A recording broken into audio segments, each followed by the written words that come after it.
एक महान पुस्तक।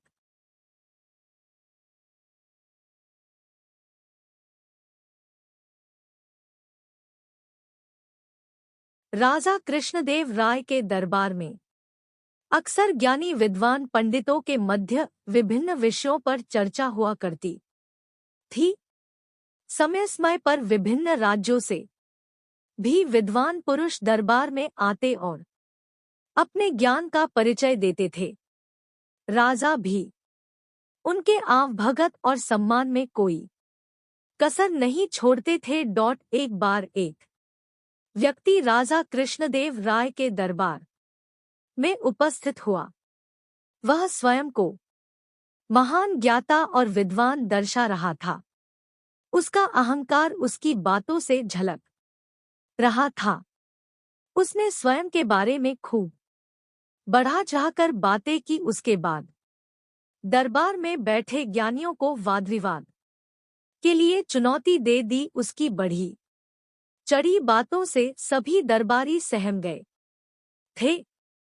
अपमान के डर से किसी भी दरबारी ने उसके साथ वाद-विवाद की चुनौती स्वीकार नहीं की। ऐसा में राजा ने तेनालीराम की ओर देखा तो तेनालीराम अपने स्थान से उठा खड़ा हुआ।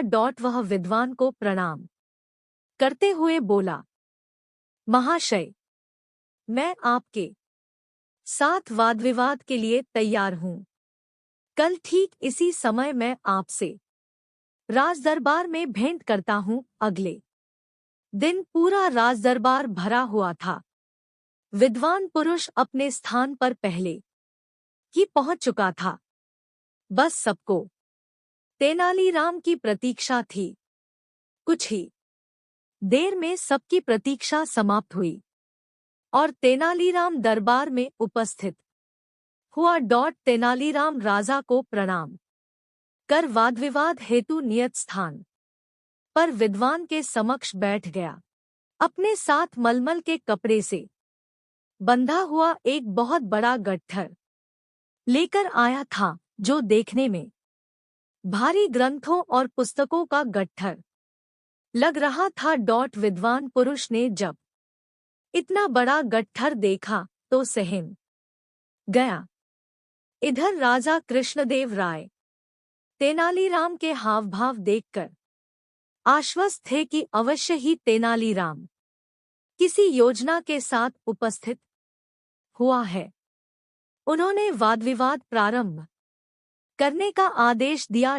आदेश पाते ही तेनालीराम विद्वान से बोला, महाशय, आपके ज्ञान और विद्वता के बारे में मैंने बहुत कुछ सुना है, इसलिए मैं ये महान पुस्तक लेकर आया हूँ। आइए इस पुस्तक में लिखित विषयों पर वाद-विवाद करें। पुस्तक देख पहले से ही सहमे विद्वान पुरुष ने पूछा, क्या मैं इस महान पुस्तक का नाम जान सकता हूँ? अवश्य। इस पुस्तक का नाम है तिलक्षता महिषा बंधन। तेनालीराम बोला। पुस्तक का नाम सुनकर विद्वान पुरुष घबरा गया। उसने पहले कभी उस पुस्तक का नाम नहीं सुना था। वह सोचने लगा कि इस पुस्तक का तो मैंने नाम तक नहीं सुना है। इस पर लिखित विषयों पर मैं कैसे चर्चा कर पाऊंगा? वह तेनालीराम से बोला, यह तो बहुत उच्च कोटि की पुस्तक प्रतीत होती है। इस पर चर्चा करने मुझे बहुत प्रसन्नता होगी, किंतु आज मेरा स्वास्थ्य ठीक नहीं है। ऐसे गहन विषय पर चर्चा हेतु मन मस्तिष्क के साथ साथ सेहत भी दुरुस्त होनी आवश्यक है। मैं आज आराम करता हूँ। कल इस पुस्तक पर स्वस्थ मन मस्तिष्क से चर्चा करेंगे। तेनालीराम मान गया। अगले दिन वह नियत समय पर अपना गट्ठर लिए पुनः राजदरबार में पहुंचा, किंतु विद्वान पुरुष का कोई अता पता नहीं था। बहुत देर प्रतीक्षा करने के बाद भी वह उपस्थित नहीं हुआ। वाद विवाद में हार जाने के डर से वह नगर से भाग चुका था।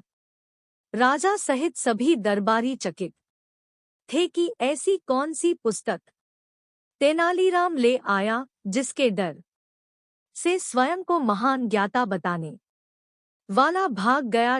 राजा ने पूछा, तेनाली, बताओ तो सही, ये कौन सी महान पुस्तक है?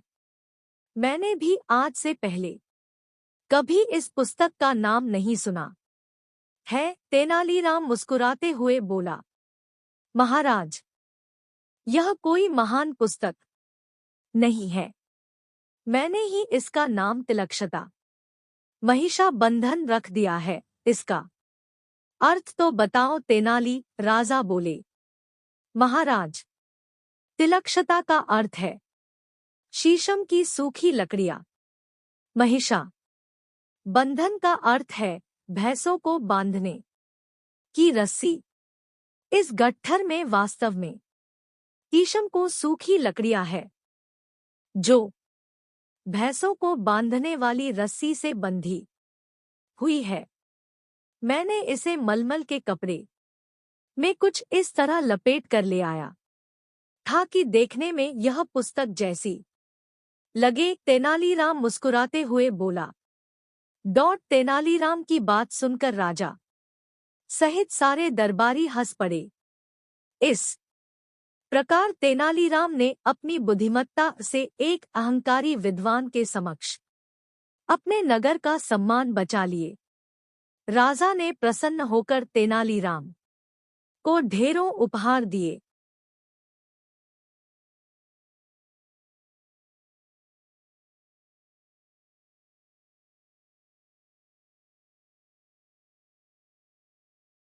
Motivation story.